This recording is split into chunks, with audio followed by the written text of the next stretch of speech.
Welcome to Talk Dirt to Me, where two farmers shatter myths and take on the top issues facing America's farmers.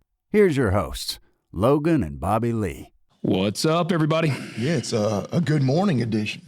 Good morning edition, guest edition. We just got a lot of, and Bobby Lee was pointing out, first guest in the new studio. So, man, this is a lot of first goods today. Got an awesome guest, Mr. Andy Holt. How you doing, buddy? Oh, killer. I appreciate the opportunity to come down here and be with you. And I personally love the new studio because it is a great collection. What people can't see, but I can, is lots and lots of hardwood demonstrated in this building. And that's certainly part of Tennessee agriculture. Actually, a part we don't talk about quite enough, in my opinion. You're right. It's not first thing certainly I think of. Yeah. And I'm sure that would fall in the same category like the agriculture total, wouldn't it? It's under that umbrella. Well, when we talk about agriculture in Tennessee, we talk about it in terms of agriculture and forestry. Kind of think of it like two inseparable sisters, that you can't really have one without the other. Yep. And so we certainly want to focus on forest products, and actually, hopefully throughout the course of our conversation today, we'll have the opportunity to talk a lot about it, because there's a lot of unique stuff that we as a state benefit from the forest products industry. And it's really actually probably one of our most marketed international products from here in the state of Tennessee. Really? Yep. Awesome. Well, we definitely got to dig into that. Well, it's always these funny coincidences. I was having a conversation with a buddy this week. It's like, I really need to get the timber on a couple of properties looked at. It's valued, and I probably ought to go ahead and cut it, which, we've had, our dads have sold timber, over the course of time, whenever it was ready. But, when you're on pasture ground, we've had some situations where fences get left. I was like, that's the one thing. My timber's over. I mean, as soon as you said that, I thought about Mr. Roberts and the fences. Yeah, it did put afterwards. Cattle business. I mean, but that wasn't totally why, but yeah. And the's been other timber guys that, they do a great job. That's the conversation I'm going to have. They can assure me that we're going to leave the fences in decent shape. But yeah, anyway, that was just funny coincidence. I was just talking to somebody this week about needing to probably cut some timber on a property or two. Well, before we get in too much deeper, we got a couple of things we need to do. First, we need y'all to hit that like button, hit subscribe, and comment below. If you're watching this on Spotify, you can leave us a comment on there as well. Hit the follow button and leave us comments. We love to hear what you guys got to say. Ratings and reviews. I think we've gained a couple more ratings. Keep chipping away. We're closing in on that 1,000 mark on ratings. So y'all leave us those ratings, show us some love, share it with your friends. And what else I need to do? Y'all check out agzaga.com. You already know, because you've been listening. That is your online ag retailer. The discount code is TalkDirt20. That's $20 off a $50 minimum order and free shipping. Again, they're adding new products all the time to go along with kind of their bread and butter, the bayonet wrap. And we're going to be nearly 90 degrees this afternoon. Grass is jumping. It's not going to be long before we're going to need some of that bayonet wrap. Yeah, absolutely. Yeah. I'm ready for the pollen, to get through that kind of phase. Get done with that. I'm kind of at that time of year where it's antihistamine every morning. Yeah, you think your black vehicle actually got painted yellow overnight. Yes. So a little bit of that rain we're going to get this weekend. I'm like, well, that'll knock it down for a day or two, and then it'll be right back. It will. Yes, it will. Well, and that's what, I was kind of panicked yesterday because I've been in planting mode. I think we touched on last week. I had started planting corn, and been hammering down. I'm actually about 75% of the way planted, which, my PTO speed sensor went out on my tractor. I'm pretty sure. I'm hoping that that's what it is. And I was talking to Dad. I was getting fired up about it, and he was like, hell, Logan, we don't even usually start planting until about April 15th. Yeah, middle of the month. Yeah. He's like, we're 2 weeks ahead of schedule. So yeah, that's true. So Which I will point out, you were bragging last week how smooth your planting started that first day. Oh, I didn't tell you then. My tractor broke down the next day. Well, you did text me the next morning. Oh, yeah, yes. Yeah, you're like, well, I'm broke down. First thing. I was bragging. We knew it. Where I was like, don't be doing that. Yeah, I was being bragging. I was poking fun at my dad because his had broke down, and my dad he's not a. Sorry, Dad, I'm going to bust you a little bit. He's not a loyal church goer. I am. So I was like, well, I guess he needs to go to church more. And then God was like, hey, buddy, check this out.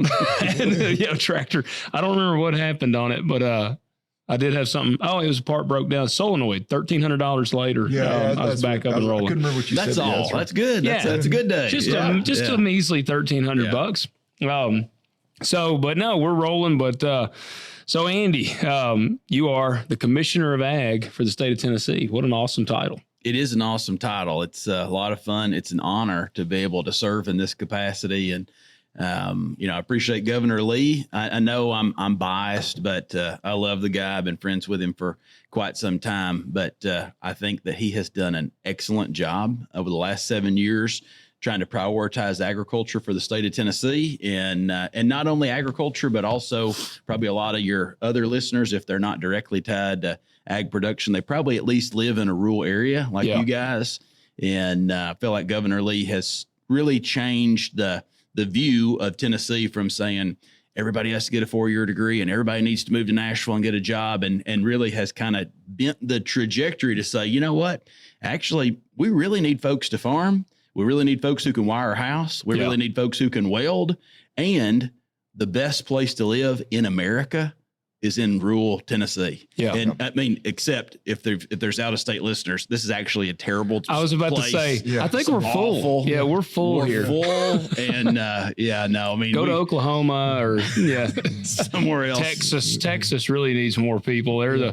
They're feeling the pain like we are, but well, especially that Nashville area, man, it's just growing, isn't it? Yeah. Well, in the time that, I've been around state government now for quite a while, and I don't want people to start thinking I'm a bureaucrat. It'd probably be surprising if I was to actually lay all of my thoughts out about government and they'd say, wow, and you work for them. But in the 16 years, 10 years in the state house and now 6 years at the department, we've really seen a lot of change in this state. Yeah. I think about the state budget, how much it's grown, but I also think about our population and how much it's grown. Yeah. We're well over 7 million people now. And, it's not been that long ago we were talking about in terms of, well, when we hit 6 million or 6.5 million, in the state of Tennessee. And honestly, and I'm sure all of us have our own thoughts about, the growth of our state, but none of us can blame anybody for wanting to live here. I mean, legit. Oh, yeah. It's a beautiful place. It is. Right. Yeah. It's kind of a double-edged sword. Like certainly. Yeah. Because everybody else wants to be here too. But when you mentioned Governor Lee, he's a cattleman too. Yeah, absolutely. I'll tell you, I've been familiar with you for, probably 10 years. Oh, goodness. I'm going to tell you what caught my attention to you. Was it a fire? It was a fire.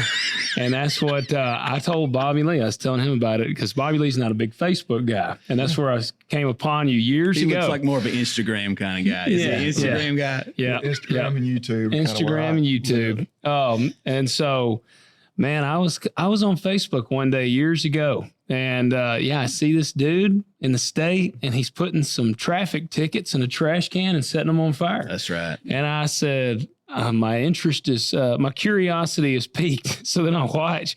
And what really caught me, I think I had just gotten like my first. Let's be clear, photo enforcement camera ticket. Yes.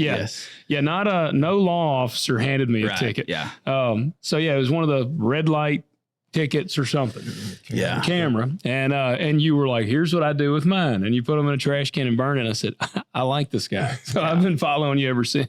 Yeah. Well, not to get too far off into that topic, but I'd still advocate for the fact that is privatizing police power for profit. And it is something that I continue to wage opposition toward. And I think we've speaking of bending the curve the way Governor Lee has, I think we've kind of bent the curve on that one. I think most folks in Tennessee know nowadays, if you get one of those, toss it. I was going to say, do they even, because like here in Millington, there's one that's notorious. And I don't even, I know I've gone through it right as it changed. It would switch, especially in semi trucks, man. We're hauling grain. I mean, if it changes right as I'm coming up to it, I'm going through it. And I mean, obviously traffic's not, we're well aware of the traffic, but I've not gotten a ticket in the mail. Do they even Do some of those, do they just not even enforce at all anymore? Well, some of them they have rolled back, but they still leave the cameras in place to sort of serve as a reminder, like, hey, you don't need to do this. Yeah. But those operations have just simply become unprofitable because so many people have refused to send them in and pay them. And I can remember clearly the day where I was at Discovery Park with my kids and my wife, and we were in there, and a lady called me and she said, hey, you're my representative. I got this ticket in the mail. And she said, I need to tell you, like, I've got to make a choice. I'm either going to pay this, and I didn't even get the ticket. My grandson was driving her vehicle. She said, I'm either going to pay this or I'm going to buy medication this month. And it broke my heart. Yeah. And it hacked me off. Yeah. And I just thought, I've got to dig deeper into this process and see what we can do to limit its effect on individuals. And from that, you don't have to pay it. And we force them to put a big bold statement on there. It has to be the largest text on that ticket. And it says non-payment of this citation shall not have an impact on your driver's license points, on your credit score. They used to be really threatening. Oh, absolutely. Like, and then the more you'd get, like, I think I got like 3 or 4 in a row, and every one was more and more threatening. Then you get the letter from the attorney from Texas. I would encourage folks to look up that law firm and see what a laughable group that is. Yeah. So did the money from that even go to the state of Tennessee? So there's 2 main companies that do that type of processing. One's in Arizona and one's in Australia. Oh, wow. And so you're not only sending it out of the state, but potentially sending that revenue out of the country. And the local law enforcement agencies, which I think I'm friends with most all of them, and they will tell you it's a farce. They don't make much money off of it. And I just hope, really, my real hope is I continue to rack up these, not in a state vehicle, but in my personal vehicle. What I would love to do, and I speed through them purposefully. Yeah.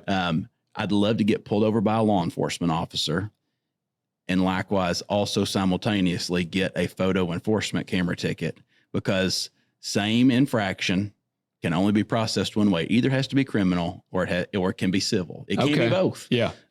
Equal application of the law, but I'd love to precipitate a class action lawsuit for, few 10 millions of dollars. One way or another. Yeah. Y'all got it. You picked up on it. Don't pay. Oh yeah. No, I mean, like I said, I've been a fan ever since. So it was just awesome that our paths finally crossed. Yeah, we knew you were our kind of guy. So. Yeah. Bobby Lee didn't buy tags for about 7 years. Now, I didn't advocate for that. That's allegedly. Allegedly, metaphorically speaking. So we got a lot of listeners in Tennessee, obviously, but we got a lot all over the country. So I think a lot of people would like to know, what is the commissioner of ag? Like, what's your role? What are some of the things that you do? Let me preface by saying one thing. That conversation only applies to Tennessee photo enforcement tickets. So if you're from another state, don't take my advice on that. Find out what your local laws are. But what does the Commissioner of Agriculture do in Tennessee? Well, I really always point back to our mission statement as a department, and that is to serve, support, and promote Tennessee agriculture and forestry. And again, we even use the word forestry in our mission statement there. And so I think my goal and my charter as commissioner is to be the chief server, the chief supporter, the chief promoter. I liken myself to like the biggest cheerleader for agriculture and forestry in the state, but Lord knows if that was the case, what an ugly cheerleader I'd end up being. But in all the activities that I take on a daily basis, and from one day to the next, can, much like the job of a farmer or a forest products guy, it's going to be different almost every day. There's going to be some little nuance. As I look over the schedule that we've had for the last couple of weeks, we have really tried to make a concerted effort to go out and talk to folks in different sectors of agriculture across Tennessee. And you all know as well as anybody, from Mountain City to Memphis, from Tiptonville to Copper Hill here in the state of Tennessee, we not only have this diverse geography, but we have diverse types of agriculture production. Honestly, we would probably rival as one of the most agriculturally diverse states really in the nation. We had a group of students from Iowa come down not too long ago, and I was speaking to them at the Capitol, and I said, if I was to say like Iowa agriculture and wrap it up in corn, beans, hogs, and some cattle. I said, what I've struck at like 90% of the agriculture operations in Iowa. And they're like, yeah, that's exactly right. And I said, well, what if I told you that in Tennessee, like you could name all those, but you could probably add another 20 different types of like actual mainline agricultural enterprises. And they're like, wow, it was shocking to them that there was so much diversity. Oh yeah. Well, and we think, one of the things that one of my landlords actually that I rent some ground from, because I'm a row crop guy, and they had a pretty big dairy operation at one time. Mm-hmm. That's one of the things we've talked about a lot on here is, we hate the fact that a lot of the family dairies kind of gone away, but that was one of the things that used to be around, like, man. And I've joked, the guy that I rented this ground from, he had passed away, but he told me the happiest day of his life though was whenever they quit doing dairy cattle, because he was either the best day or they cry like a baby, Yeah, but like I still love to see. I love to see the family operations, Mm-hmm. and that is Tennessee. I mean, man, it's produce. There's a ton of produce in Tennessee. We talk about the cattle. Like Bobby Lee's actually kind of the oddball in our area here. Part of the state, yeah. He's much more. He's the cattle guy, and I feel like.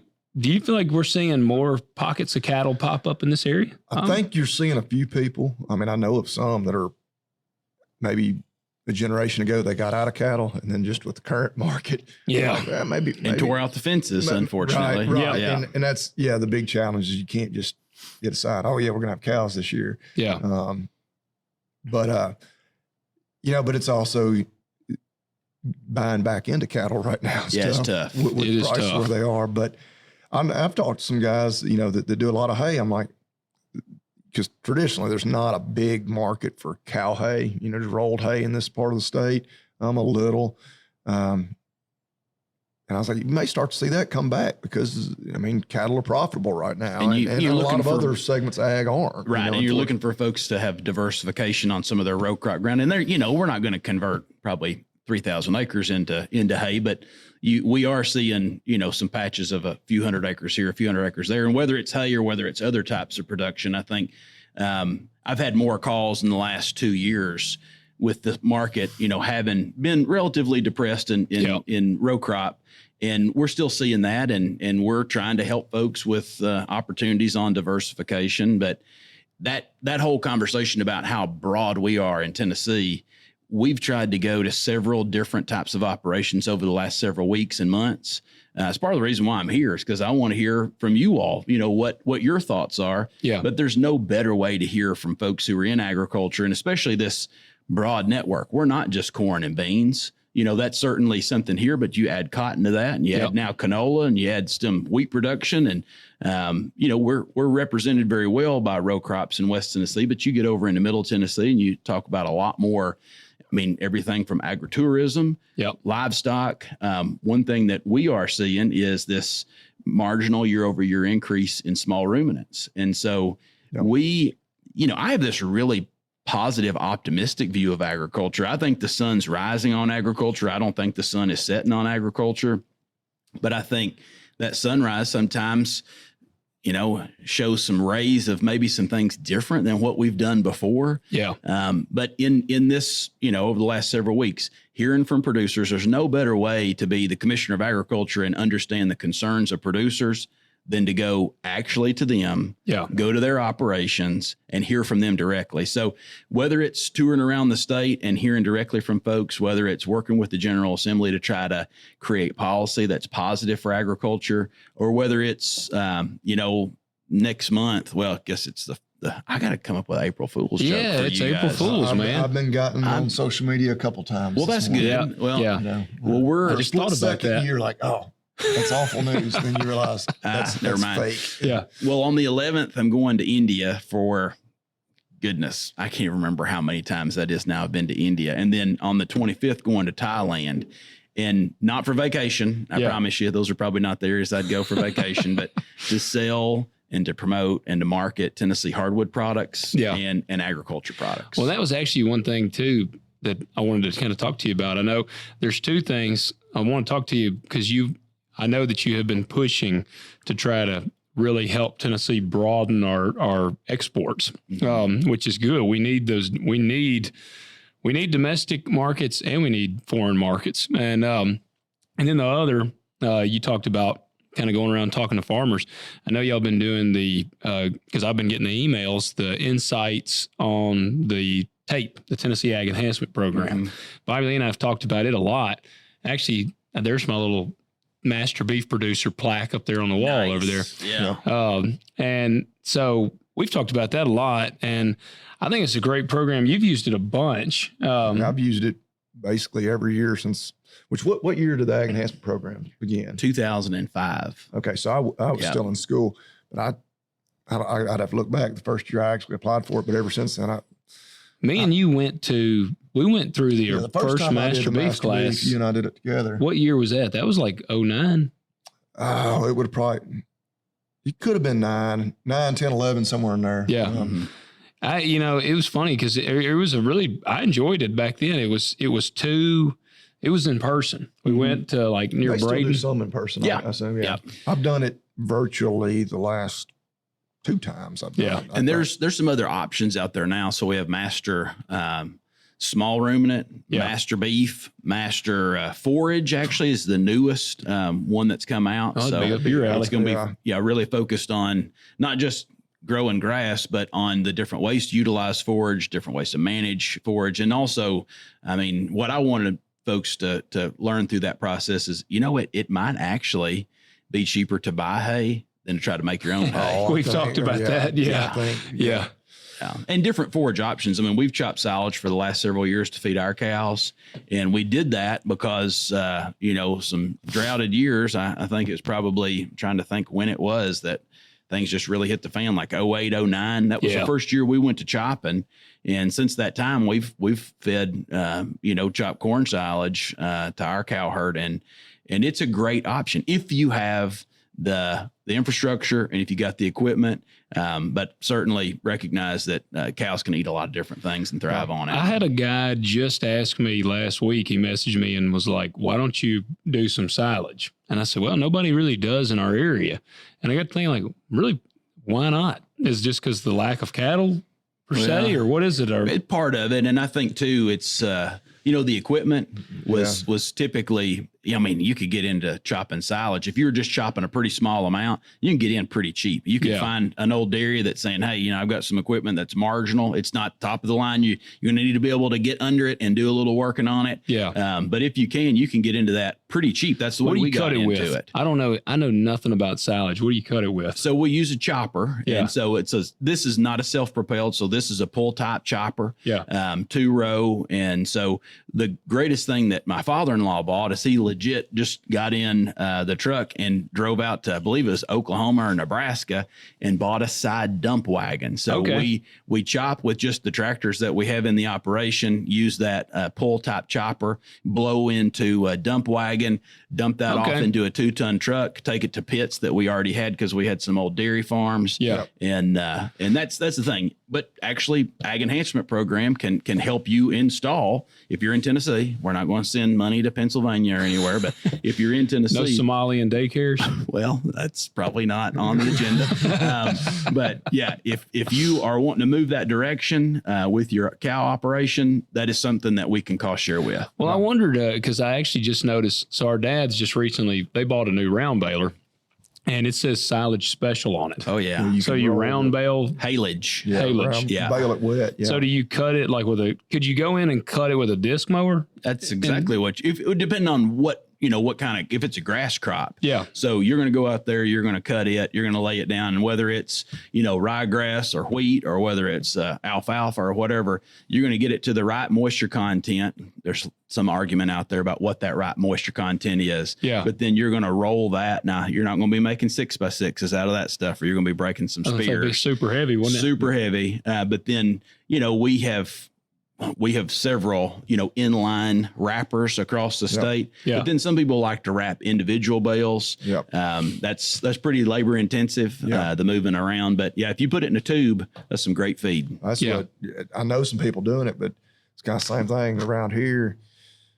Because that's one thing, like our first cutting, a lot of times Well, I've got grass that's ready to cut in May. I thought you were fixing to say you had grass that's ready to cut right now. I said, well, I need to know what I need to know what your recipe is. What you're doing. But, of course, that time of year around here, it rains every other day. Yeah. And that's what talking with people that like are planting some rye for hay, but they're not making dry hay.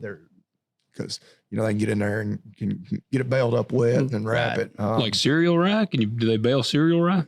Yeah, there's all kinds of different grasses out there. Yeah, man. But you got to have a little bit of specialized equipment to wrap it. And I've thought about. I think I had texted you a couple of years ago out here, which I planted corn out here this year. But I do a lot of cover crops, and the cover crop will be like. Oftentimes it's a oat, wheat, hairy vetch, sometimes some clover in there, blend. And man, I'd bush hog it out here. And I was bush hogging one time, man, I think I sent you a picture. I was like, man, we should have baled this. I mean, and the hairy vetch, I was bush hogging stuff. Oh, it was 4 or 5 foot tall. Growing up on top of the other grass around it and everything. Yeah. And I love hairy vetch. I mean, it puts some great nitrogen in the ground, but I'm a big fan of it. But it was, I sent you a picture. It's pretty woolly. Yeah, it gets really woolly. Hairy vetch can get out of control. It certainly can. Well, we actually had a meeting with FSA with the state committee, the newly appointed state committee in Nashville last week. And one of the programs they were talking about was the opportunity, kind of into the future and increasing the amount of pasturing that they're doing on cover crops. Yeah. And again, one of the necessary parts of being able to do that at the moment, is having some peripheral fence around the edge of that. Yeah. And that was something that I certainly was trying to encourage too, because while we're on this pursuit toward diversifying farm opportunities and income opportunities, we certainly want to try to squeeze every dollar out of every acre that we can. And I agree with you. When you start looking at those cover crops and the nutrition that they can deliver to, some of the livestock that we've got in the state, we want to increase that opportunity. But that does bring me to another, thing y'all probably been hearing about it as well, is these cow collars. Yeah. And we just talked about it on the last one. So that halter or whatever. Yeah. And from the folks that I've talked to, they say it's still nice to have a perimeter fence. Yeah. But my thoughts exactly. Yeah. But even if it's marginal, and I'm sure you all don't have any marginal. Of course fences. not. Gosh. I'm sure all yours are perfect woven wire, 5 foot tall. You put a giraffe in there, but folks like me, just normal folks out here, normies, that does make a lot of sense. If you can supplement a farm that's got, I can think of one in particular we've got across the highway that you could say it had a fence, but there's places you could drive a semi truck through it. Yeah. Well, that's what, man, we got places like at our dad's over there. There's a little small pasture. I don't have a lot of cows, but I got a few in this little small area. And I just keep going and keep patching and patching and patching. There's one spot that probably has 12 wires on it where I just keep tying and patching. That's all my fences. Yeah. Bobby Lee has like 18 wire fence. Some spots. But yeah, it's, man, I don't know. There is a lot of opportunity, and we've talked about it because, man, look, row crop is my bread and butter. That's where I've made my living for the last 12 years. And the last 2 have not been making much of a living. Yeah. I wanted to try to unpack that with you during the course of this conversation. Is what is your sense of optimism or pessimism in that market? And what are you doing to sort of mitigate? Because I'm talking to farmers every day. It's my goal to talk to at least 5 producers a day. Yeah. And I try to make sure, especially right now, that a few of those are row crop guys. Man, I'll tell you, it is really bleak, to be honest with you. Last year, most of us, because we've had the good opportunity to talk to guys all across the country, and I think 24, most of the people I talked to, row crop side, we lost about $150 an acre. And, and I had someone ask me one time, well, when you say you lost $150 an acre, does that mean you just didn't make as big of a profit as you thought, or you legitimately came in 150,000? Like if you were working 1,000 acres, you came in negative 150. And I said, no, we were negative. Like it wasn't, man, I didn't make as much of a profit as I was hoping. No, we truly lost that it was money. A drain on operating capital. Yes. Yeah. And so then we went into 2025 typical farmers, we're like, we got next year. We got next year. And I'm a young guy in the game still, even just 12 years. I still feel like I'm a beginner. And I'd had a year or two where, man, you might break even, but then the next year you do pretty good. And so going to 25, it's like, all right, 25, it's going to be we're going to get some redemption. And then the spring was relentless. Talking about good planting conditions, and then it turned off wet, and it stayed wet forever, and then it got droughted and stayed droughted forever. Yeah, terrible. I thought 24 was bad. 25 was worse. And just about everybody I talked to, 25 was worse. And so most of us had carried debt from 24 into 25. And now most of us are carrying debt from 24 and 25 into 26. And so, man, I talked to I'm always talking to different people. And I was telling a guy the other day, I said, I felt like 25 was going to be the year, like the make or break year. I said, I think most of us have essentially we were able to kind of roll the snowball a little further. I really do believe that this year is going to be the make or break. I mean, man, if we have another year, I don't know how most of us are going to be able to hang on. When things are not starting off without some concern with fertilizer price. Fertilizer's up $200 a ton on urea. Yeah. $200 a ton. I think at the beginning of the year, I had looked at some numbers, $480 a ton, I think, on urea at one of the selling locations. And now it's like $675 a ton. And I mean, man, I had, you asked kind of what I'm doing. So I don't like to be reactive. I try to be proactive. I was more reactive in 25, and honestly, it just hurt me worse going into this year. So, man, my dad, he still farms. So I sold my sprayer. I pretty much linked back up with him. My operation I already felt was pretty lean, but now is really lean. If I didn't need it, I've sold it. That low boy out there, I'm hoping you're going to buy it when you leave here. But man, I am trying to cut. And the hard part, we got a lot of young farmers that listen to. The hard part is when you're a young guy growing an operation, you're going to get real top heavy on equipment because you got to have the ground to work. I mean, you got to have the equipment to work the ground. Mm-hmm. And, I'm in the Facebook groups and I see the guys, they hate on the dudes running R series tractors or something like that. And you ask them how many acres they work. Well, I work 100 acres. Well, there's nothing wrong with that. But if you're working 1,500, 2,500 acres, you ain't doing that with a 1066 International. You got to have the equipment. I mean, I guess you can. There's some guy listening that's like, oh, I do it. But, with the weather the way it is, you do want to be able to get in there and get your stuff done and get out. And so, man, I've just been trying to mitigate all the costs I can. At the end of the day, if the yields are like they were last year, man, it's just not a lot you can do. Well, that was, I think, the issue that we saw, and uniquely in Tennessee. You look at folks that were in the Midwest, and they got some rain when they needed it, and they were suffering through what we would consider to be relatively low prices. Yeah. But they were able to make up with some, pretty decent yields. And throughout Tennessee, we had a variance, from one region to the next, corn, was in some cases 180, 220 bushel acre. Yeah.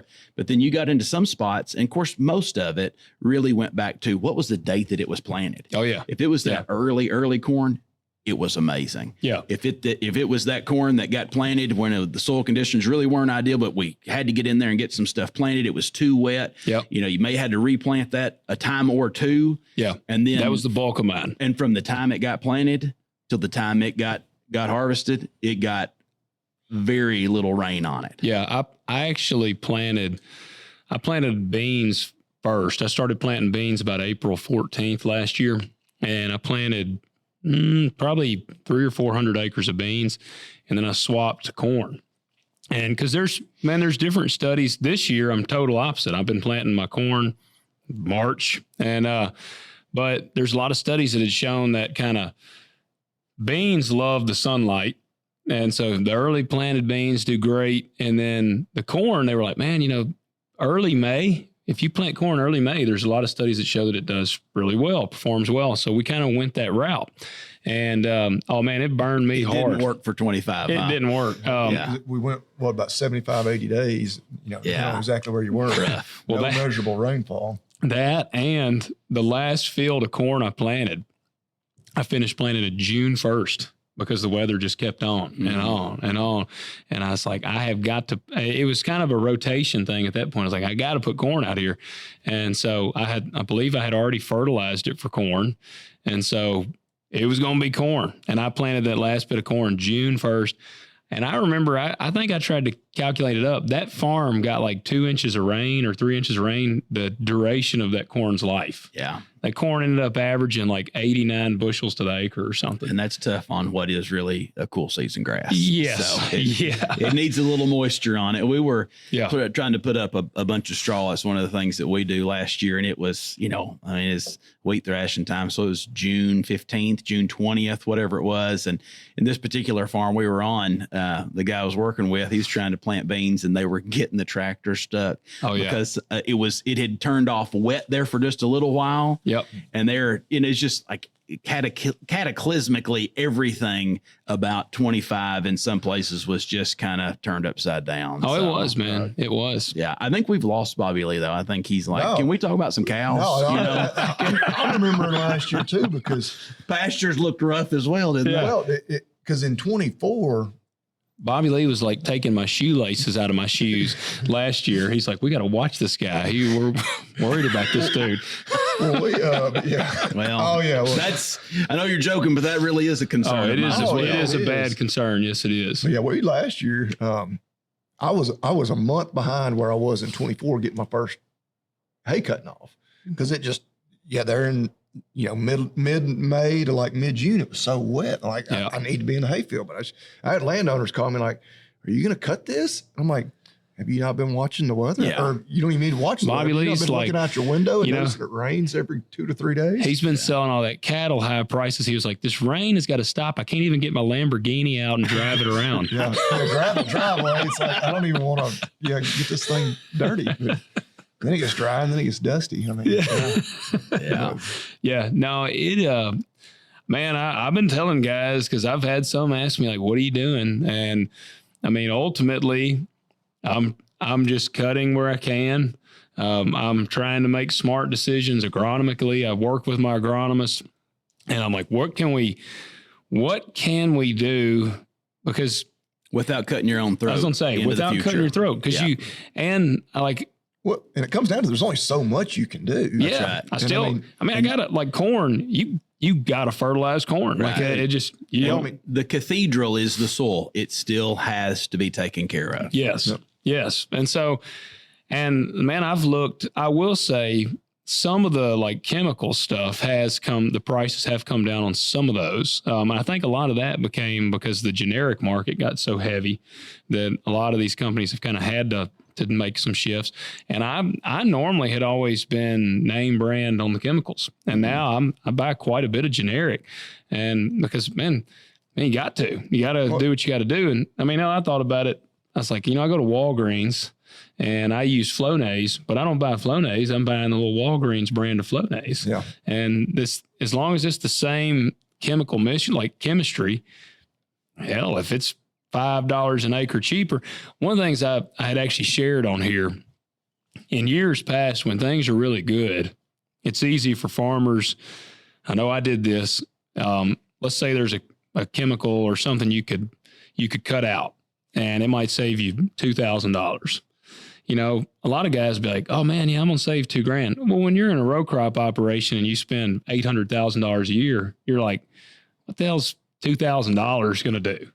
And I've been bad about that. And like this year, I've been meticulous about it to the point where if it's going to save me $1,500, $800, I'm going to do what I can do because, man, after a while of that, you turn around, it's like, wow, I just saved $40,000. Well, and things are that tight. I mean, they're that tight. Yep. Every dollar matters. What is from your area, what does it look like? Because I don't know. I love the fact that you're going out and pursuing other markets. I think that's one of the things we need. We got to have a place. We grow a lot of crops. We got to have a place to sell them. And, you know, subsidies, Bobby Lee and I have talked a lot about subsidies. We don't believe that just continued payments is the plan or the solution in the long run. Well, but we don't know how you get away from it at this point. It seems like it just contributes to the inflated input prices, you know, when you just inject all that money into the ag economy. But yeah, at the same time, we don't know. We don't have all the answers for sure. Yeah, it almost feels like at this point right now, unfortunately, the payments are somewhat of like a necessary evil because of the system we're in. But I'm curious. I mean, what are your thoughts? What are you seeing and thinking? So I do think that we always need to pursue a market that has as little influence from government as possible. Yeah. But I also think we have to recognize that agriculture is unique in the fact that it is the bedrock of every civilized society. And in the absence of abundant food, chaos ensues. Yeah. And, you know, I think, I hope none of us, including folks that are, you know, watching this, listening to this right now, ever get to the point of thinking, oh, we're always going to have agriculture. Like that's absolutely, like, there's no concern about that whatsoever. The problem is that that's just not true. Yeah. I mean, there can be some very fatally, even well-intentioned, but fatal mistakes made relative to agriculture policy that put us in a position where under all the wrong, you know, worst case scenario, we could be the next Venezuela. Yeah. And I think that's why so many decisions need to be kind of run through that lens of not just what's a good temporary fix, but what's a good long-term solution. And really that boils down to who are the elected leaders of our state and of our nation. And do they prioritize agriculture? Do they prioritize self-sufficiency? Because I think we certainly see a contrast between the previous presidential administration and the current presidential administration. And listen, you know, do I think either one of them are all wrong or all right? No, they're humans. Yeah. They're going to make policy decisions that have positive and negative influence. But as a general rule, I think for Tennessee, and really that's what I'm speaking to. Yeah. I can't control what the federal government does. There's certainly things that I wish they would or would not do. But that federal government policy does have an impact on Tennessee producers. And so in an ideal world, what would I want? I would want the United States to protect the agricultural interest of not only Tennessee, but the United States as a whole. Yeah. I'll be honest. I feel like over the last several years, we have lost our dominance in some of the global markets. When we see that for, you know, the past 100 years, you know, we were the breadbasket of the Western Hemisphere. Ukraine and some of those other countries right there were really the breadbasket of the Eastern Hemisphere. Yeah. But when you look at the Western Hemisphere at the moment, who's really nipping at our tails? So Brazil and Argentina have certainly moved the needle in a way that I think very few people thought, well, they're a developing nation. They'll never achieve that status of rivaling the United States in production. But here we are. You know what I think what I believe is their biggest helper? 2 full season crops in 1 year. That for sure. And you know who's injecting quite a bit of cash into them? Yeah. Foreign adversaries. Yep. Yeah. And that's the thing, you know, I get a kick out of public we were talking off air. One of the things I said I wanted to touch on is public perception of farming. And that goes hand in hand with this. I get shocked and I don't know if I'm even shocked anymore, but I just get amazed at some of the comments that I see about farmers. And that's one of them. People are like, well, we don't even need farmers to grow food anymore because we can just get it from other countries now. And people say that. People say that stuff. And I'm like, do you not realize just a brief or a really simple look at it was COVID? Toilet paper sent people into a frenzy. Yeah. People when there was no toilet paper, people were going nuts. And the grocery store you saw the stuff dwindling on the shelves there. And people specifically meat products. Yeah. And people were starting to freak out. And that happened relatively fast. And so it's like, man, I look at it from the sense, I mean, we've said this. I know y'all have said it, but food security is national It security. absolutely is. It's the basis of all national security. Yeah, It is. And I don't know how anybody can even debate that, but you've probably got, and you hope they're the vocal minority, but yeah. It just seems like, Bobby Lee and I have raised the alarm a lot about some really outspoken people with huge platforms. And they say things, and I believe a lot of times it's inadvertently, like I really don't think they're actually trying to villainize farmers, but they do. Well, I'm going to use an offensive term. It is ignorance. Yes. And when I don't mean that in a way that it is intended to be, as my wife would say, ugly. But I can't really hold you or anybody to account for information that you never were taught or never learned. And when I think there's a lot of ignorance right now being displayed in, again, social media platforms, other, podcast platforms. And, I wish that instead of just the almost impulsive nature of villainizing everything. That we would, instead of just saying all of agriculture does this, or monocropping is a term that I hear a lot. And I just think that's really not the case. But it's an explanation that takes more than 3 minutes. Yeah. And the average person is not really very interested in hearing your long explanation about why glyphosate is a necessary part of our production system. Yeah. I could say, listen, take all the glyphosate out. That's a great plan. Yeah. So you obviously don't love soil, do you? Because we can go out, we can raise crops where we're tearing up the soil, and, we can relive the Dust Bowl. We can relive all of these terrible tragedies that we developed over years to get away from that. And this is the new scientifically verifiable and in many ways justifiable processes that we're using. And listen, I'm not going to tell anybody what they have to like and what they don't. Yeah. And I think for us as folks who are in agriculture, we need to be very sensitive to what consumers are wanting. At the end of the day, that's our customer. Yeah. And we're not so insulated from them that we shouldn't be concerned about what their desires are. And we have to be realistic. You guys are doing a great job of talking about agriculture, but is this message getting out to folks who are not in agriculture? Or are we talking in an echo chamber to folks who are in agriculture? Oh, yeah. Yeah, that is the hard part, because I've seen that there becomes like, there's this guy, he has a very small following. His name's Kevin Folta, and I share his stuff all the time. I'm sure you've seen me share his stuff. Kevin he's a scientist, and man, he just does and he's not trying to be abrasive or anything, but he does like an honest assessment of glyphosate for one of them. He'll talk about it. He talks about GMOs, bioengineered, like he goes into all of them, and he gives the science behind them. And it's very no nonsense. It's not abrasive at all. And he did one the other day on glyphosate, and he was like, people need to understand this is a chemistry that has been studied for 50 years. He said there is 50 years, and I think he said 15,000 studies have been done across glyphosate. He said there is countless data that would point to this being a safe product. And he said, so when applied correctly, I don't want to go drink it. Yeah. And that's what I went on his page. Comment. One of the first ones said, well, let's see you drink it. Yeah. Well, the label doesn't tell me. It says, if you ingest this, probably contact poison control or something. I love when people say that, because I'm just thinking, I'm like, man, you put gasoline in your car, are you going to get you a swig when you're putting some gas? But use it for its intended purposes in the way that it was intended by the label. Yes. Yeah. And see, the label is something that people don't think about. We're bound by the label.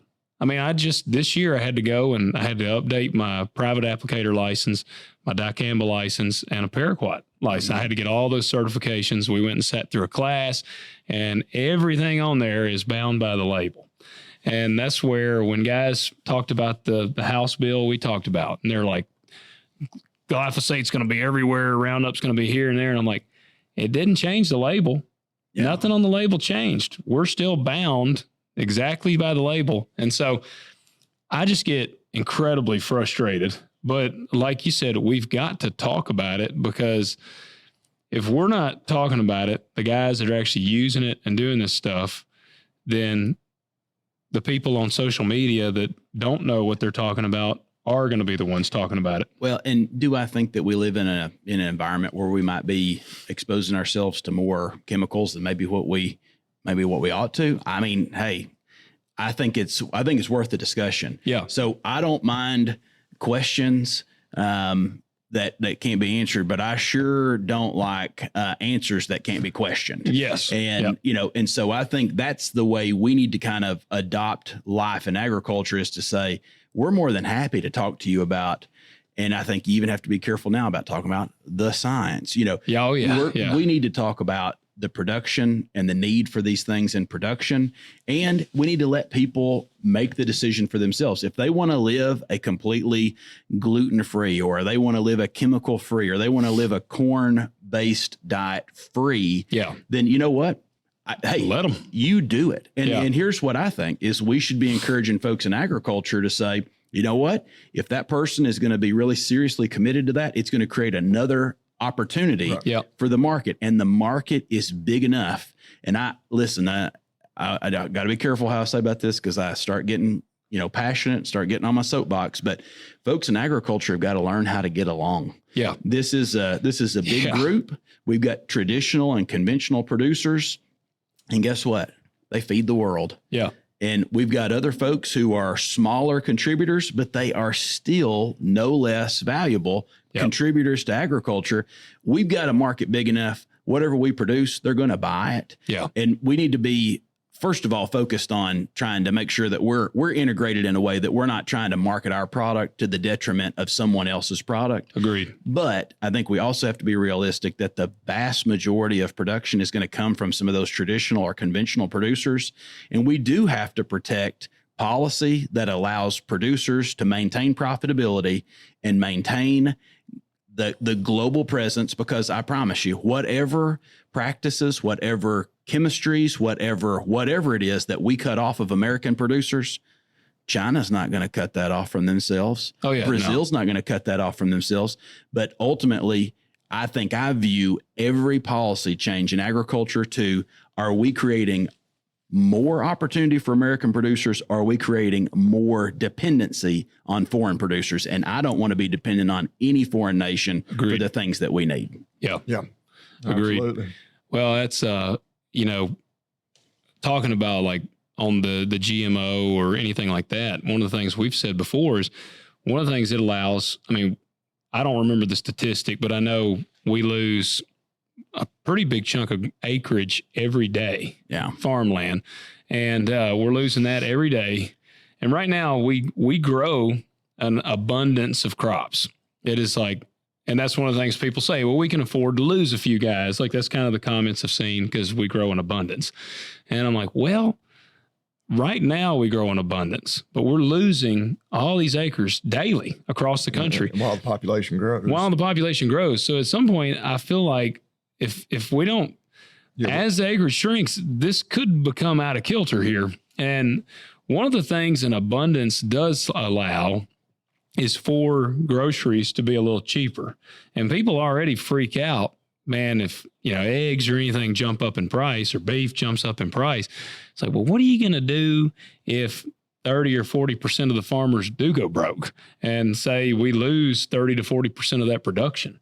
And then, because in my thoughts, and I'm no economist, but I believe if that were to happen, then I believe fuel, grocery, I believe all those prices are going to just skyrocket. And that's where I think a lot of these people that are attacking the farmers, man, I'm like, at that point, they're going to be like, something's got to change on here. And it's like, well, we had the guys growing the stuff, and you let them run out. What are your thoughts on that? So I think what we're seeing in agriculture right now is the same thing that we see in other industries, and that's consolidation. Yeah. And so when you look at the number of, let's just take dairy farms right now across the state of Tennessee. So, we're under 100 active dairies in the state of Tennessee right now. That's wild. Yeah. At one point, we had thousands of dairy farms. So what does that equate to for the number of cows in Tennessee? Pretty consistent, actually. the number of dairy cows has stayed relatively consistent. It's just with fewer producers. Yeah. And I think this is something that we also, need to address. And I feel compelled to address it everywhere I go, is that sometimes people are really, really critical, especially non-ag folks, of these operations are just so big. They obviously are owned by, by corporations or by out of state, these, people that don't have our interest in mind. And I want to say, actually, no. Yeah. The farm operation that's down the road that maybe they do, maybe they've got 9 combines. It's still a family. Yeah. It's still a family that's operating in the vast majority of cases, especially in Tennessee. I think we're over 95%, 98% family-owned operations here in the state of Tennessee. Seen that statistic. Yeah. And now they may be incorporated. They may actually have a corporation, but it's a family that has the interest in that corporation. And so, again, the consolidation is something that, economies of scale, we don't have the grocery stores that we used to have in every little small town. Yep. Now we have these regional, or in some case national brands. And so we don't just see this in agriculture. We see this in a lot of different industries. If you want to go buy a new vehicle right now, well, there's not 100 different options. There's 5 or 6, because the economies of scale have created an opportunity where profitability can be sought by, in many cases, either diversifying the crop or the commodity, whatever it might be, or expanding and gaining those efficiencies of scale. And so I think for those of us who are in agriculture, we've got to continue supporting the producers and got to continue supporting the narrative that, hey, no matter what the size of the operation is, they're reacting to market-driven forces that are outside of their control. And in some cases, their only option to maintain profitability is to get larger. And so we are going to see consolidation. My concern is when we see consolidation on consolidation. And to your point earlier, if 26 is this kind of this year of really choosing and telling, like, hey, am I going to continue down this path in operation? I think the acres are still going to go back in. I think we've already seen a reduction of marginal acres kind of being shaved off. Yeah. And producers saying, hey, I'm really thinking I'm not going to be able to rent your farm this year. It's kind of been one of those farms where it's kind of, maybe it's a little wet, or maybe it's, got some other factors on it. Maybe it's smaller than what I need. So we're going to see some continuance of kind of alienating some of that marginal ground. But at the end of the day, if it's good ground and a producer says, hey, I'm not coming back this year to farm it, somebody's going to pick that ground up. Yeah. That's what we've said, somebody will work it. And honestly, most of us, myself included in the row crop sector, we farm some ground that probably should be pasture. I mean, just when pasture CRP, just something else. Shouldn't be growing corn and soybeans. Yes. Whatever. Yes. And the cotton is one that I feel really bad for the cotton guys, because I feel like they've taken it on the chin probably even harder than us corn and soybean guys out here.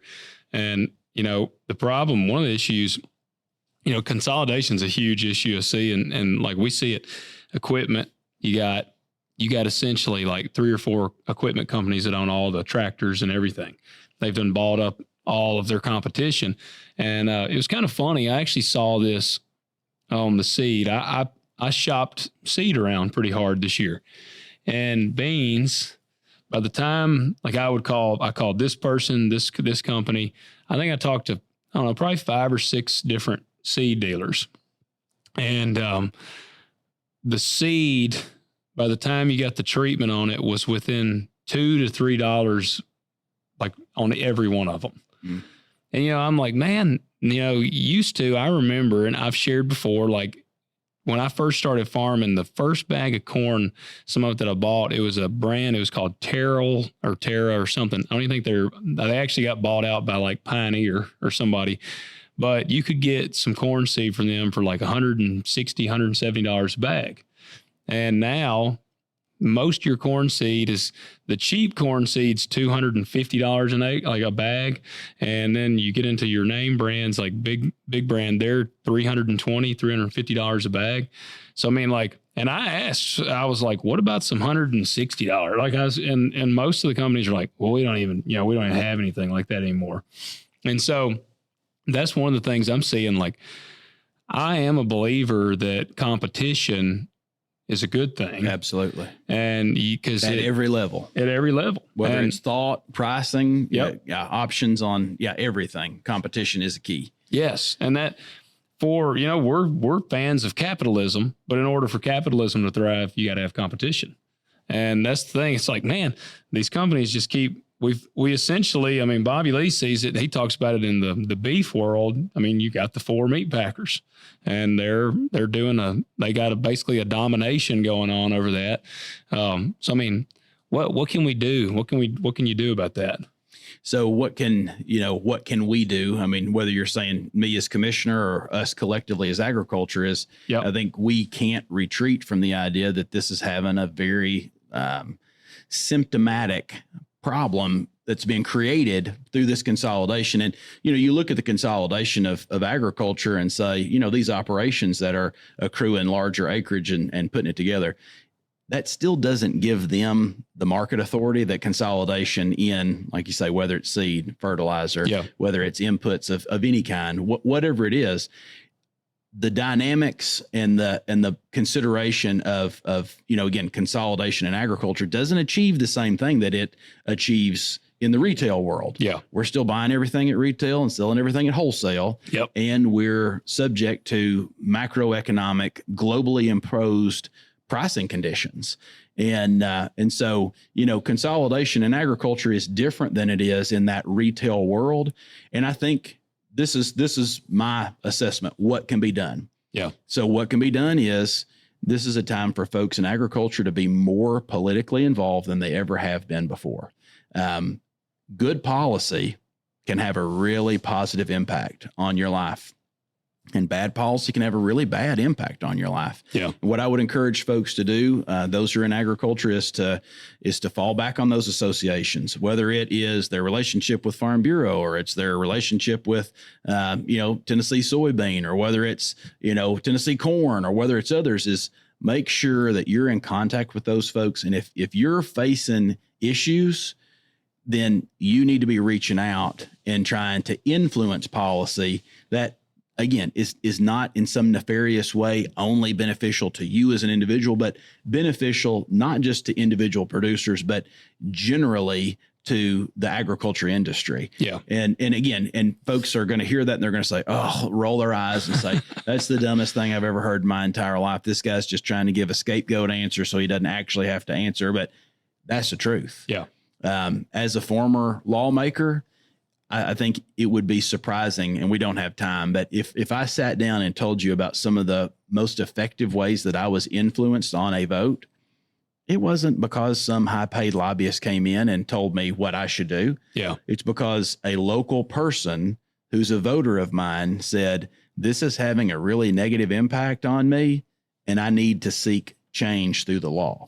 See, so that's a good thing to hear, because I think a lot of times, because I've done the thing where you email your representative or call and try to reach out, and you're like, man, this doesn't matter. They're not even going to. And now I'll tell you, there are some that I've reached out to that I get the little canned response from. Yeah. And I'm like, well, this really didn't mean shit to them. But it is nice to hear, and there are some that I've reached out to. Man, they respond. They'll email me. They'll call me. They'll do everything in their power. Like, I have been fortunate to have talked to some that they really tried. Now, they might have reached a point where they were like, they've exhausted all options and they couldn't do anything else. But they really did try. Well, and they as individuals in a legislative body can't do anything by themselves. Yep. But this is something, and I've taught business, government, and international economy at local university close to home for a long, long time. And one of the things I always talk to them about is political reality.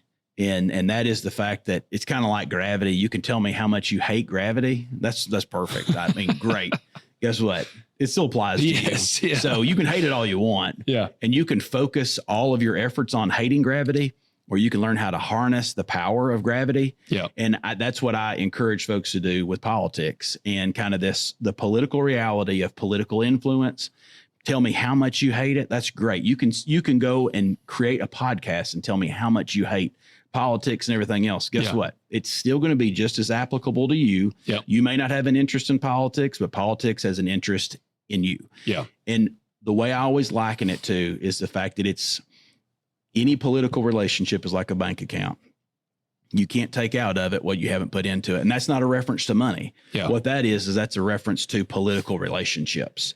And if you are going to, whether it's your congressman or whether it's your state rep or your state senator or your U.S. senator or the president, you have to build that relationship before you need something out of that relationship. And that, again, I want to be clear. That doesn't mean you're giving this person tens of thousands or hundreds of thousands of dollars. I'm not. Yeah. What I'm saying is supporting that person, giving that person information about your industry, engaging with that person, letting them know that when they have a question about agriculture, or they have a question about being a firefighter, or they have a question about, being a business owner, you're the one they think about. Yeah. And that when you call, it's not just you crying and complaining about something all the time. It's you providing information and a relationship to that person.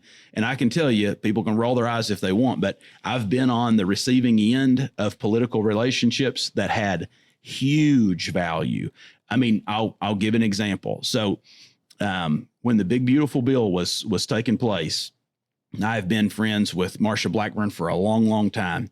And I was contacted by Tennessee Soybean Association, basically saying there's an opportunity right here for there to be some language applied to the Big Beautiful Bill that will take the tax advantage from overseas used cooking oil, all right, that we all know was palm oil or it was soy oil, and they just like ate a piece of chicken from the local convenience store and throw the chicken bone in there. Be like, yep, it's used cooking oil. Yeah. It was a farce. Yeah. And so I was able to reach out to her and say, hey, is there any way that you can insert this language in here to take the tax advantage off of used cooking oil and put it on domestically produced oil resources that we have in abundance? Yeah. And guess what?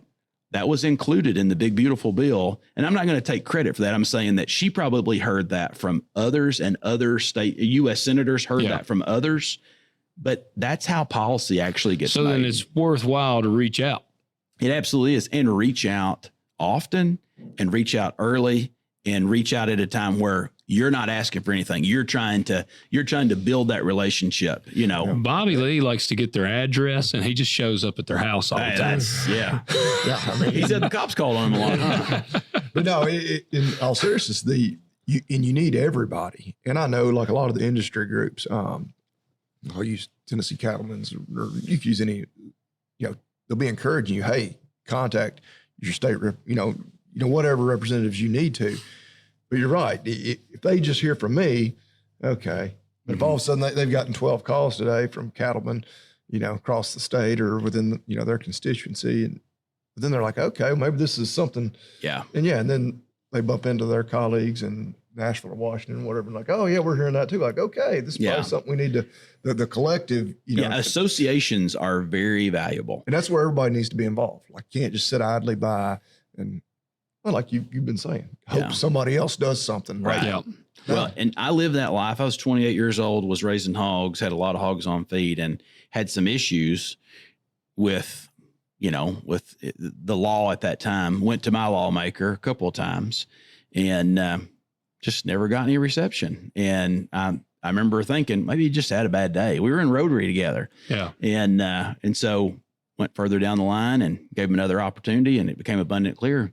It wasn't the fact that it was me. He just didn't care. Yeah. And so I'm not encouraging everybody who has issues with policy to go run for office. But for me, that was the solution. At 28 years old, I recognized if somebody's going to be a voice for agriculture, and I'm wanting this person who, can embody all these characteristics and protect the industry, well, maybe it's me. Yeah. And I'll be honest, nobody was more surprised the night I won than me. Yeah. But I would encourage folks, build those relationships. Also consider being that person. And if you consistently, doesn't matter what it is, if it's the dog catcher that's not doing his job, city mayor, alderman, county commissioners, sheriff, state rep, state senator, U.S. Senator, U.S. Congressman, President, if there's somebody that you have made a good faith effort to try to influence them in a way that would be beneficial for you, and they're not extending that hand of benefit, then you need to find somebody else to represent you. Yeah. Well, and two, just within ag, we already know all the statistics. We don't make up a big portion of the country. 1.3% is what we're hearing right now. And so it's even more important for us in ag to, again, not say, well, I could contact my senator, but it won't make any difference. Right. Yeah. No. We need everybody, more so than just within the general population to reach out, because there are so few of us. Like, you look around, well, who's going to do it? I don't want to be the one. No, you need to be the one. Even if it's as simple as, a quick phone call where you talk to a staffer or send an email, whatever. Mm-hmm. Well, I think that goes hand in hand with the perception thing. That's where, and I've been guilty of this myself, but you farmers, especially, we have the ability to basically, we can kind of go off the grid. Man, if I'm tired of dealing with people, I can go do some work in the field and I don't have to see or talk to nobody all day long. And a lot of farmers, I think, have that mentality, and it's like, I don't care what they do. They're not in my hair. But that's not the way that we need to be, because it's a short-term view. It is a short-term view. And I think that kind of thinking is kind of what's getting us in the pickle that we're in right now, where we have people in policy positions that are like, these farmers really don't need this chemistry, or they really don't need and they've never been on a farm in their life. And, one of the things I appreciated with the current administration, and, there's been things I have not been happy with, and there's been things I have. RFK, he has been anti-glyphosate his whole life, basically. And he recently, and I disagree with some of the stuff he said in there, but he did do a post, and he said that while he's not a fan of the thing, he understands that it's a necessary chemistry for farmers right now. And it was a very it was a well put explanation. And people in the comments were like, he sold out. And I'm like, you just don't even listen. It's not that he sold out. It's that he understands. And don't want to is what it really boils down to. They don't want to understand. Hard to change your mind when you've already made it up and you're not open to any additional thoughts or any additional, consideration. Yes. Same can be said for us. Yeah. It's so easy to just be angry online and just peck away at your keyboard and, you suck. But to just a little change of subject, something I saw yesterday from Eric Mayberry, president of Tennessee Farm Bureau, something that kind of caught me off guard, because anybody that listens to us, we're pretty anti-taxation and anti-property tax, much as anything. Are we under consideration as a state for a state property tax? So what we're trying to do is to make a constitutional amendment to prevent that from ever being an option. Gotcha. Fantastic. Yeah, I saw that. Yeah. Yeah. So that is something that you're going to see more of into the as we come up to the election season. So it's going to be on the ballot. Correct. Yes. Yeah. And so those constitutional amendments, they have a really high threshold of consideration and even being placed on the ballot. But certainly, yes, we would encourage folks. Well, I'm here in my semi-official capacity, so just encourage folks to consider whether they think that a statewide, tax on real estate would be something that would be a positive for our state, or whether that potentially could be a negative. And so, in this case, I do think that supporting that constitutional amendment would be a positive for especially folks in agriculture to say, hey, we're going to protect ourselves from this potential burden into the future. Well, Bobby Lee definitely wants us to have a statewide property tax. I already know his answer on that one. Yeah, he's a big fan of property taxes, we all. I mean, again, taxation in general, is a something we're generally against, but I don't think there's anything more egregious than property tax. Yes. And people, you need to pay attention for Tennessee folks when you do go vote, because at first you're like, vote. It's you want to vote yes. And it may, I don't want people to get confused. You're not voting yes for a tax. Yes. Yeah. You're not voting for the tax. By voting yes, you're voting against it. But voting yes, that there, I guess theoretically never would be. Yeah. Yeah. And you know, Tennessee Farm Bureau is a prime example. Bobby Lee and I both, we kind of had like an awakening when we went to, we became woke when we went to California, I guess is a good way to put it. With AFBF? With AFBF. Yeah. And we saw really what all they're doing and the policy influence and elements in there. And then like we got to chat with Mr. Zippy, and it was like, man, you know, this dude, he farms, you know, he comes from that. Like, and both of us, we kind of were like, man, we got to be more involved in organizations, and not just, I mean, Tennessee Farm Bureau is a great one. But like I said, man, there's so many. Tennessee, like for me, I Tennessee soybean, Tennessee cattlemen's. We've talked about all these things. And we've voiced elements in the past where maybe there's something we don't agree with here or there. And it's like, well, instead of us, again, being like farmers, we bury our head in the sand. Yeah. Why don't we get involved? Yeah. And let our voice be heard? Well, I'm a firm believer that Farm Bureau, for me, was actually one of the reasons that I got involved in policy and got involved in sort of the whole realm of, hey, this idea of if I need somebody to protect me from a policy perspective, maybe it's actually me that needs to do the work. Yeah. And I would encourage folks, if they're between the ages of 18 and 35, to be a part of their Young Farmers and Ranchers program. That thing is really awesome. It's amazing. I am a true testament to that fact, because my wife and I actually won one of the national competitions. Oh, really? In Hawaii. And we won a new truck. Sweet. So what year was that? So that was 2012. Yeah. And so actually it was a kind of a standout year for Tennessee. So my wife and I were involved in the Excellence in Agriculture contest. And so we won the state level and then went to the national level.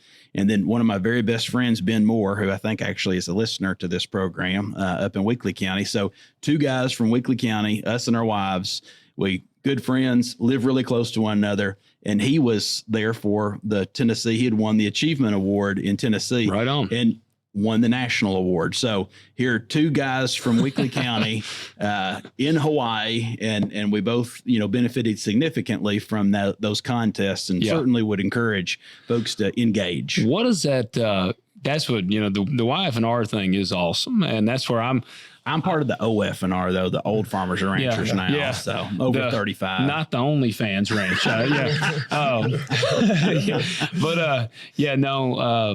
That's where, you know, I'm Bobby Lee and I both, because in 1 month I age out.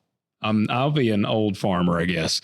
And we talk about, man, after going and seeing what all the young farmers are doing, it really makes me like, man, I wish I'd been involved in that, because it is a really cool thing. And the community of guys, like we went to the AFBF thing, and that was awesome. And then I went to Franklin.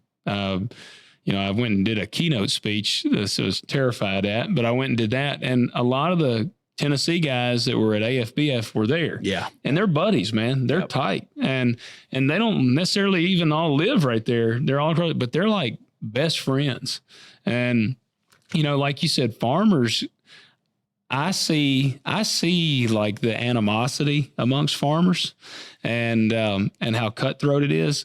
So I'm going to tell you, it was a breath of fresh air when I went and I saw how, man, these dudes, they were just getting along. They just had a great time hanging out with each other and supporting. The winning was good for my wife and I, but the ultimate win for us really was when you get young farmers, you know, from all across the state, you get them all in one spot and they're living kind of basically the same life. Yeah. They're struggling with the same things.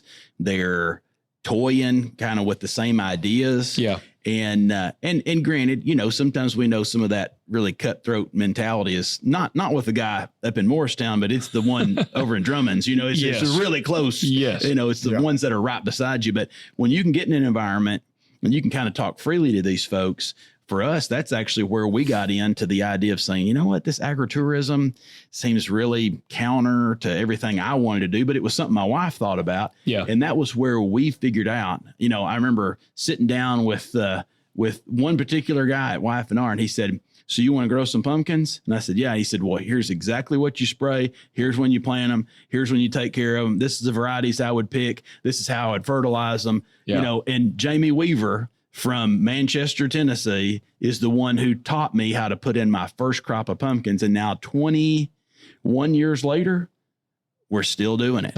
And I think that's that networking. So apart from the, the association and like the policy development, it's the relationship development that I think is very important. And I also will say, I think you guys are helping with that as well, as kind of facilitating that idea that like we should be working together. We should be sharing ideas and learning from one another, kind of to the benefit of not just individuals, but collectively as an entire industry. So, well, it can get weird when people can get weird if you start asking them like, well, you yielded so-and-so. What would you do to do that? Yeah. Like there's people that get weird about that. Yeah.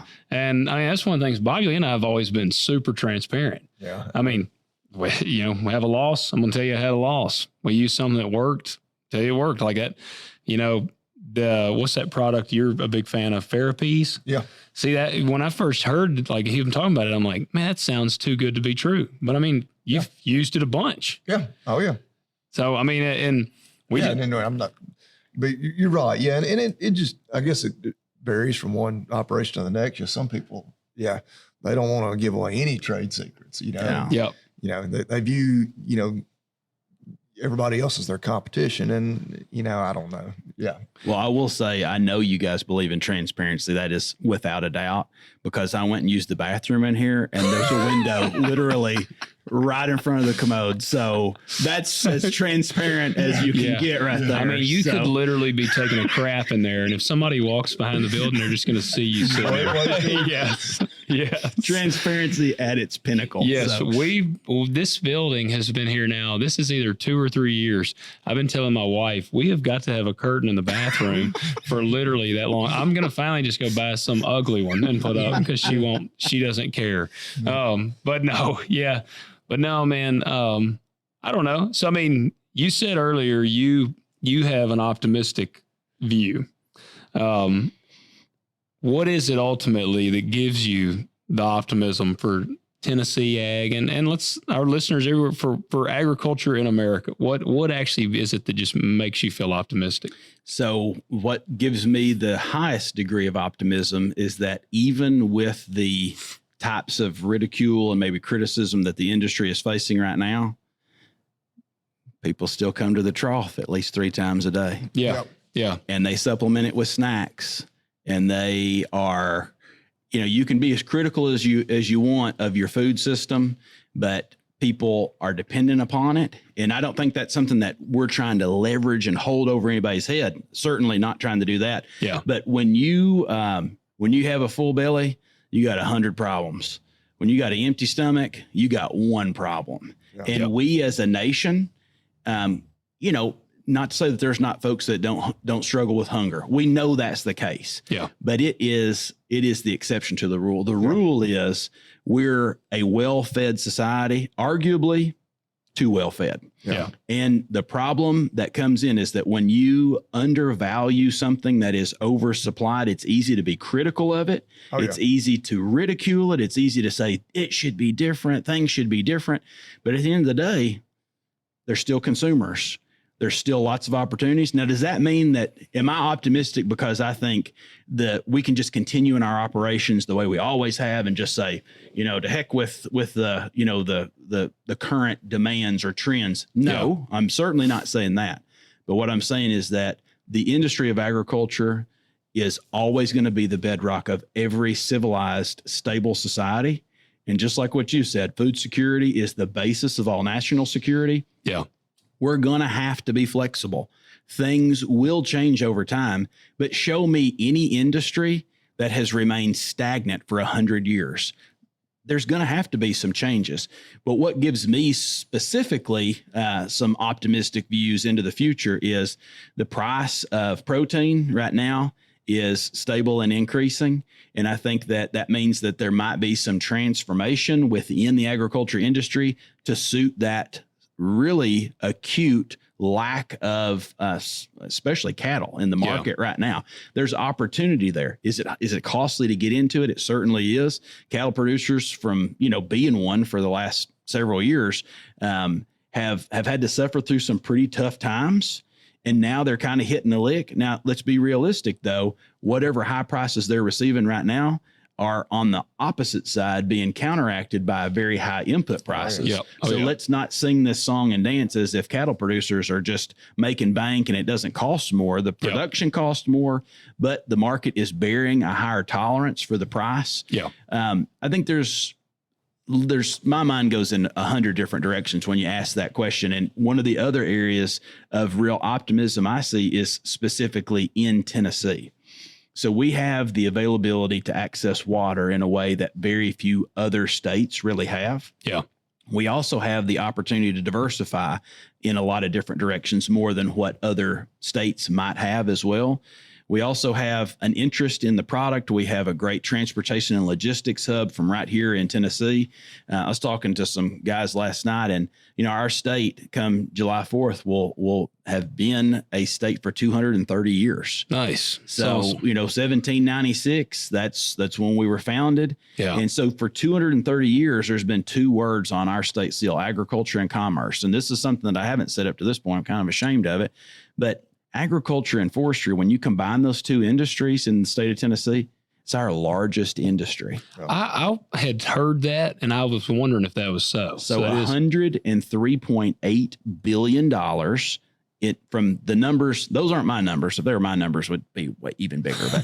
But it's a UT College of Business, the Haslam School of Business. Yeah, they put out a report to the governor every year, and in 2025, agriculture and forestry, again, when combined, $103.8 billion dollars. Next largest industry in the state. Y'all want to take a guess of what it might be? not transportation, Healthcare. Tourism. $32 billion. So, whoa, not even close. Yeah, over 3 times larger. Bobby Lee's good at math, I can see. Well, it's roughly 3 sometimes times. There's been no alcohol in this episode, so yeah, he's still pretty decent in math. Pretty crisp. I've had my farmer's fuel, so my brain is functioning like it should be. Wow, that's a big difference. It's a big difference, and now that's not just direct production, as you all know. That's not just corn and beans and grapes and cattle. That is the direct production, the processing and manufacturing, the transportation and logistics, the capital, the marketing, all the other facilities that go into agriculture in Tennessee. And, we have a huge, I passed the Charms place coming through Covington to come down here. We're a huge food manufacturing state as well. And so my optimism is that 2 things.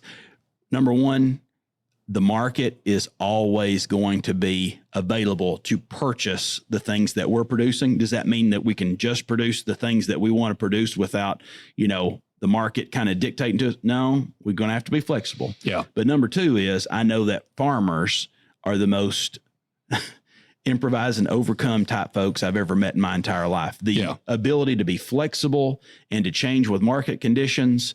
We talked about dairy early on. There's a reason why we have fewer dairy farms, is because the market, again, kind of dictated that consolidation. And so folks gravitated away from that. Are we in a current situation where folks might need to start considering gravitating away from some types of production? Maybe. I'm not advocating for that. But what I'm saying is that individual operators need to make choices that maintain profitability while they're still engaged in the ag and forest products industry. And we can do that. I know we can. Well, that's, we've talked about, like, one of the things, our dad's operation was a prime example.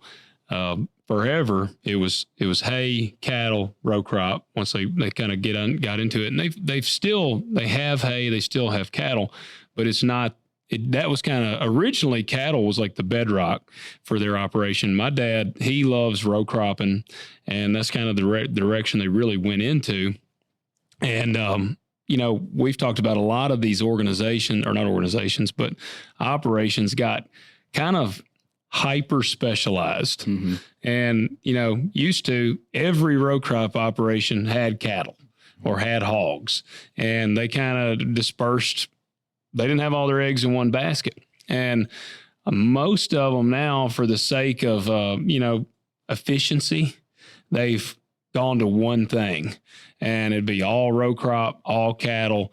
And That's what I think. And that was an opportunity for it was a couple decades. Yeah. Oh, and it made sense, man. When beans are $15, $16 and corn $6, $7, $8. Why would you want to mess with cows getting out in the middle of the night? Yeah. That's what I mean. I can remember that. That's what my dad, I can remember when he pretty much was just like tired of the cattle. And that's what I was in high school, and he would wake me up at 1 o'clock in the morning, and we'd have to go get cattle back in, and we would put another 17th wire strand up over that fence and run them back in. And my dad used to say, like, I'm so tired of these cows. But I would encourage that spirit of diversification to be a strong basis of every operation. I think. Yeah. And be willing to pivot. Yeah. Be willing to have some folks look at you and say, you're doing what? Yeah. I've lived that life. I love that, man. I like it whenever people are like, what? I flew a pirate flag on my combine and tractor there for a couple of years. Everybody, I mean, I got my American flag flying out here. I'm consider myself a big patriot, but all the other guys were running American flags. So I was like, yeah, I don't like to be like everybody else. So I bought the big pirate flag, and Jolly Roger, the Jolly Roger, and I would drive through town. I had my 9770 with a big pirate flag flying on the side of it. And they're like, who's this renegade? Yeah. And so it's a pasture pirate. It's a pasture pirate. That's right. But no, I actually love seeing the diversity returning to the operations. Like, I said, I've got a few cattle. I'd like to have more. Yeah. I would today. Well, and while we're on that topic, let me put in a shameless plug for the Department of Agriculture and some other resources out there. Yeah. I think we are at a time, again, I told you, I've had more folks call me in the last 2 years about producers finding other diversifications in their operation, and whether that's vertical integration with poultry or vertical integration with swine, or whether that is diversifying back to a cow-calf operation, or if they're in a cow-calf operation, moving toward that stock ring and backgrounding and gaining more value from the calves that they're producing. If it's a commercial grain handling operation, if it's somebody who's looking around saying, man, a lot of the forest products folks in my area are rolling back, and I see an opportunity to jump into this market. We have resources at the Department of Agriculture. We have a business development division. And within that division, we've got what I would consider to be experts in every subcategory of agriculture that you can think of. Yeah. So if it's row crops, if it's livestock, if it's agritourism, if it's food and beverage manufacturing, if it's forestry, if it's whatever it is, if it's international marketing, we got folks that are there to talk to you and walk through those conversations about diversification, and also put in a good plug for the Center for Profitable Agriculture, which is it's a group that really is funded by UT Extension and also by Farm Bureau. And Dr. Rob Holland he's the man over that. And what I would encourage folks is if you have this thought that diversification is something you need to start moving toward, you probably should have already started moving that direction. Yeah. And so don't waste any time, and let's go ahead and initiate those conversations, because I do see some big trends. I won't get into all the specifics because I don't want to promote anybody to specifically jump on one bandwagon of diversification. But we're producing a lot of crops in the western states that if we could gain some cultivars where we could produce those types of plants, specifically potatoes, toward the south, where's the population of people eating French fries and mashed potatoes? It's not in the Montana, Wyoming, Idaho area. It's the good, healthy South. It's the Southeast. That's exactly right. I would also encourage folks to look up, and this is a little off course for me to recommend documents from the World Wildlife Foundation. Yeah. But the World Wildlife Foundation put out a document called Next California. I don't know if y'all have ever seen that or heard about that, but it's basically saying if California's going to fold up. Yeah. From an agricultural perspective, because the policy's not good, the funding is not good, the water situation is not well. Yeah. There's a lot of factors running counter to California being this agricultural mecca. And so World Wildlife Foundation or Federation, whichever it is, put out a document to basically say, we've analyzed, and the most likely place for, now we're not going to be growing avocados. Yeah. You know, we can't do that. But a lot of the fruits and vegetables that can be grown, where would it come? It would come to kind of that Arkansas, Missouri, Mississippi, Kentucky, Tennessee, right there in the upper Delta. Right. And it's because we do have water, and it's because we do have favorable policy, and it's because we do have labor resources, and we do have all these other factors. And again, when we're saying, what are we going to do with all this row crop ground if we don't produce corn, we don't produce soy? Well, there are other options. Are they currently available? Arguably they are. Yeah. But with that kind of movement and that kind of volume of production, and again, sort of taking the oddness away from that type of production, we have some of the most productive soil in the United States in this area. And we need to find what's the highest and best use for that soil. And in my opinion, if we don't find the highest and best use for it as a farm, it'll end up being houses or solar panels I just or had something a guy else. Try calling right when we were recording just a little while ago, a farm I had just finished planting 2 days ago. And I've been working this farm for probably 6 or 7 years now. I leased the ground, and I saw a truck pull up as I was almost done planting it. I didn't recognize the truck. And there was for sale signs out there. They had it for sale, and they were asking a fortune for this ground. And the guy picked the sign up and put it in the back of his truck, and he left.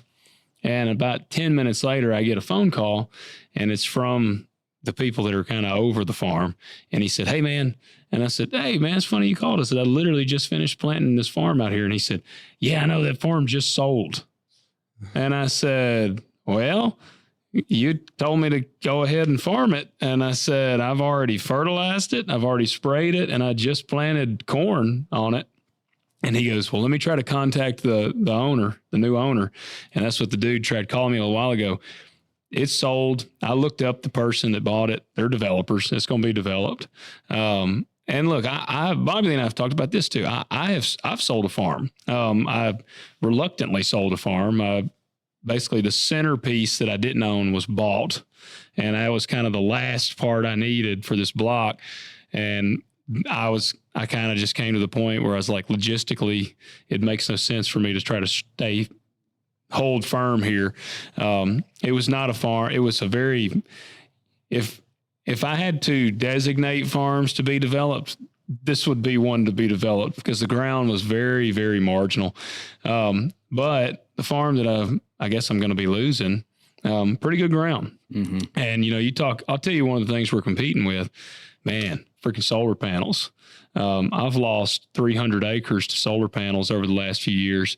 And so that's, I really appreciate what you're saying. Cause like if you drove by, and people have their thoughts now about row crop, but if somebody drove by and they saw like a field of cabbage and people are out there working in the cabbage patch or they're growing strawberries and they see strawberries and then they do a you-pick thing and they see people out there picking strawberries and enjoying strawberries. Or man, I've got a little orchard we're starting. Man, if you see orchards, like I actually think that from a land security standpoint and a public perception standpoint, I bet you could get people to rally behind you on that to protect the land a little better. And that's just an idea that popped in my head, may be totally wrong, but I kind of could see that. Well, that's something that more options are coming. Yeah. We're working on those every day. I can promise you, the things that keep me up at night, the things I wake up in the morning thinking about is all focused on how can I establish more ways for folks like you guys, for farmers, to keep more profit in your pocket. Yeah. And there's a lot of different ways to go about doing that. Yeah. Well, and like I said, it's not all on the others. It's a lot of it's on farmers. We got to be willing to, we can't just say, well, this is the way we've always done things. Yeah.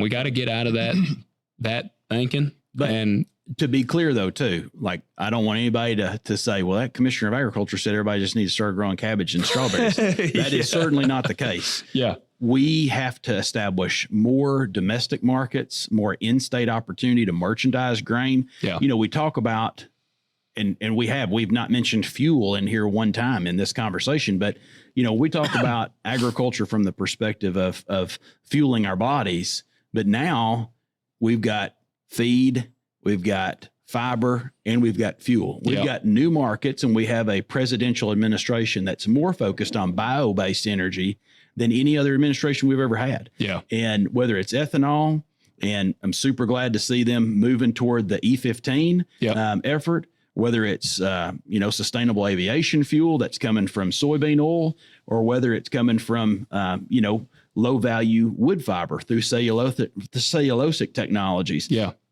We can not only, again, feed and produce fiber for the American public, but we can produce fuel for the American public. And I think that is another one of those areas of optimism that I'm seeing on the horizon. And, I work constantly trying to bring new industry into the state. We have, ethanol production in the state right now. We don't have any oil crushing, really significant amount of oil crushing taking place. That's another area where we can really be focused. And that's an area where I'm currently focused. And so, folks who are going to be, and we're going to continue to have folks in the row crop business, and we need to support and celebrate that. I don't want anybody to hear, well, he didn't say anything positive about agriculture in the terms of conventional or traditional producers. No, those are the ones that brought us to the dance, and we're going to dance with them because they are still the boys that are paying the bills right now in the state. So corn and soy and cotton, cattle and calves, poultry, all of those are things that I celebrate on a daily basis, and I don't only just celebrate them with thought. I eat them too, and and really make the masterful celebration. Yes, yes. Well, man, we could talk for 3 hours. I got that sense. Yeah. No, and you won't get to hear it. We got a segment we do at the end of the show, and we like to highlight an American-made product or company, and we like to put our guests on the spot. Good deal. So, but I got a little intro here. I guess I'm going to push the right button. Banks is the only one that can hear it with headphones on. But let me hit that. We start off with 2 words. Made in America. All right. I barely heard it. So there you go. Our listeners hear it. Made in America product brand that you put your stamp of approval on. What is it? So actually, Ford. I'm a big fan of Ford. And are you speaking Bobby Lee's language? I don't even own a Ford. Oh man, yeah. Currently, Bobby Lee's got a Ford tattoo on his back. Is that a joke? He's a Chevy guy. Oh goodness! Well, now he pulled up in a Chevrolet. That is true. That is true. But yeah, I'm a fan of Ford. But man, I could tell you a lot of other American brands as well. Is that alarm? Banks, is that here? Can you hear that for us or in the mic? There's no doubt he can hear it.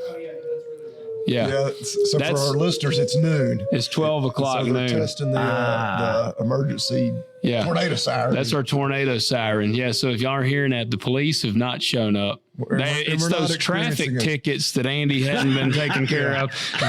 We're not under a tornado warning. It's straight up noon. Yeah. Right here. All right. So sorry about that. So another whole series of U.S. products that I would encourage folks, and this is another shameless plug for the Department of Agriculture, is that inherently, because all of them are Pick Tennessee products. Okay. Yeah. Is I would encourage everybody to go to the Pick Tennessee products website.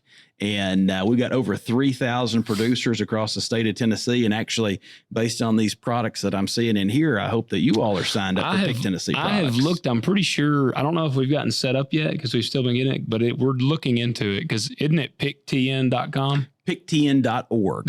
Yeah, okay. Yeah, it's picktnproducts.org, and would encourage folks to go look at that, especially those who are in Tennessee. But these aren't just small producers. We got a lot of small producers. I'll tell you one I love. Let's hear. The Apple Barn. Yeah, Apple Barn's a good one. Man, I love that one. I'm pretty sure I've seen, aren't they in the Pick TN? Yeah, they are. And then you got some other really big names, McKee Bakery that makes Little Debbie, Moon Pie. That's another. Oh, yeah. That's another Southern standard right there. Moon Pies, that's right. Yeah. Another guy that, has a little corn squeezins named Jack Daniels. Oh, yeah. But so whether it's those large companies, and some of those are, some of the most internationally recognized brands around the world, or whether it is small producers all across, whether they're in the mountains or whether they're all the way back here toward the Delta. We got folks all across the state that produce a lot of really great artisan products, and would certainly encourage folks to reach out, look on that website. Again, that's picktnproducts.org. And you can find a lot of good things there. Yeah. I would wish I had a jar of my kraut. We make kraut. That's our big thing. Good deal. Can give you. Now go back to Ford. I was picking on you about it. You didn't. I'm curious. You've piqued my curiosity. Are they like a very American made? And the reason I know this is because, you know, if you bought a new vehicle in 2025, you get the tax, or you get refunded any interest that you paid on that vehicle as a result of one of President Trump's executive orders.